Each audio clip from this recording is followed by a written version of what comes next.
마가복음 4장 1절로 9절입니다. 신약성경 58쪽입니다.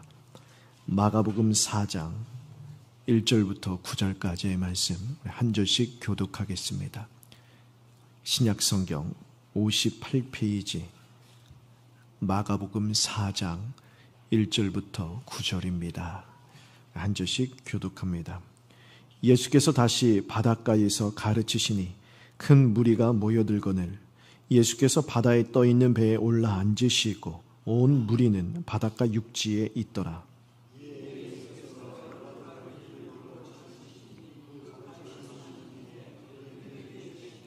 들으라, 씨를 뿌리는 자가 뿌리러 나가서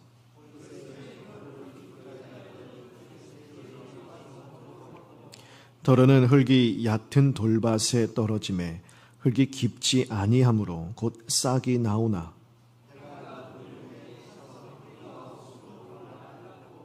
더러는 가시떨기에 떨어짐에 가시가 자라 기운을 막음으로 결실하지 못하였고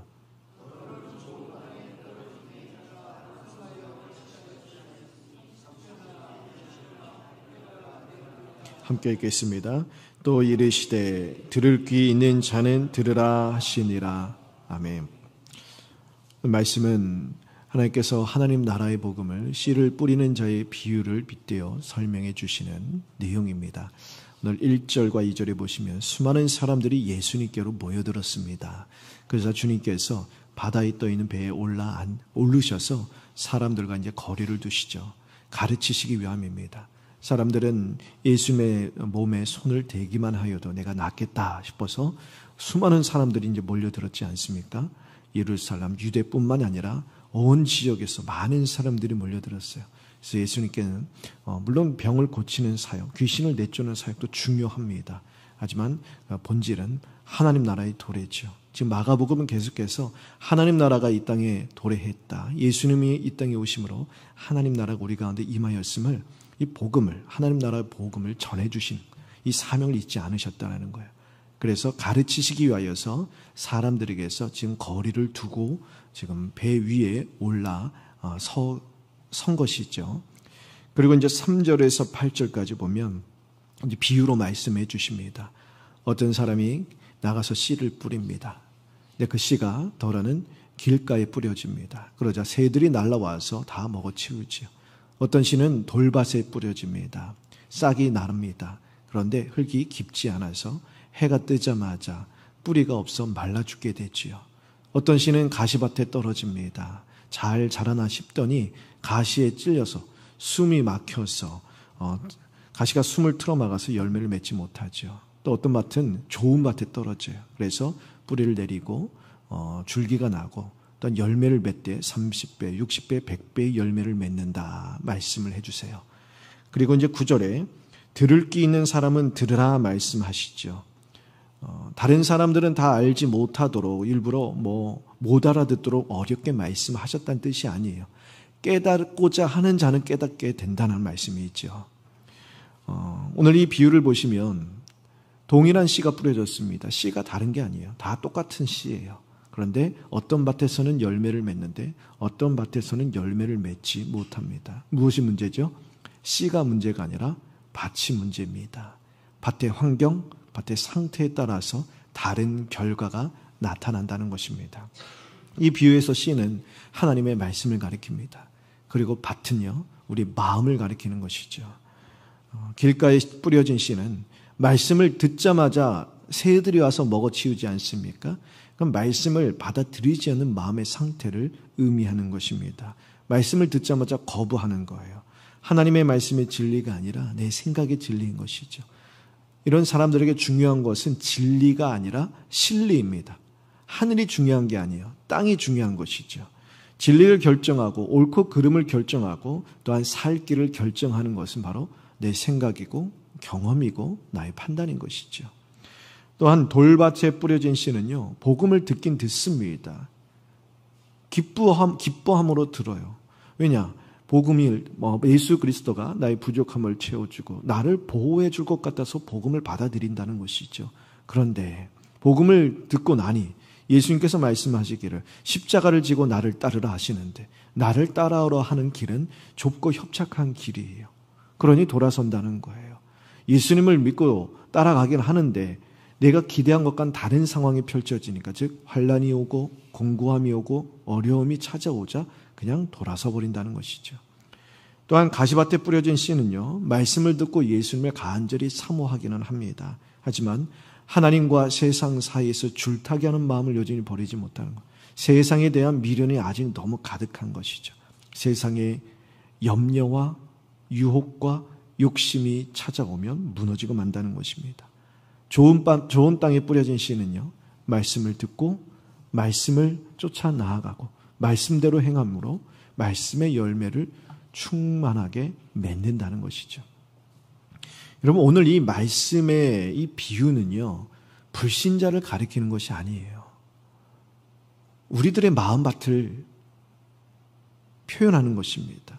우리 안에도 늘 이 네 종류의 마음밭이 있다는 거예요. 좋은 땅이 되어야만 이곳에 와서 예배를 드릴 수 있는 게 아니에요.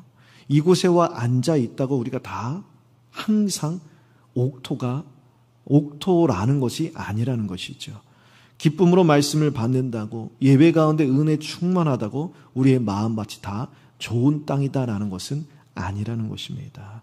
아무리 기쁨으로 말씀을 받고 아무리 예배 가운데 은혜 충만하다 하더라도 우리의 삶의 자리로 돌아갔을 때, 환난이 오고 핍박이 왔을 때 곧 넘어지고 만다.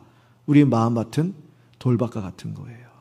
아무리 은혜 충만하다 하더라도 세상으로 돌아갔는데 세상 염려와 유혹과 욕심으로 말미암아 하나님 말씀을 다 잊어버리고 주님은 온데간데 없고 내 앞에 있는 문제만 보이면서 내 생명, 내 안에 있는 영적 생명력이 질식되어서 무너지고 만다. 우리 마음밭은 가시밭과 같은 거예요.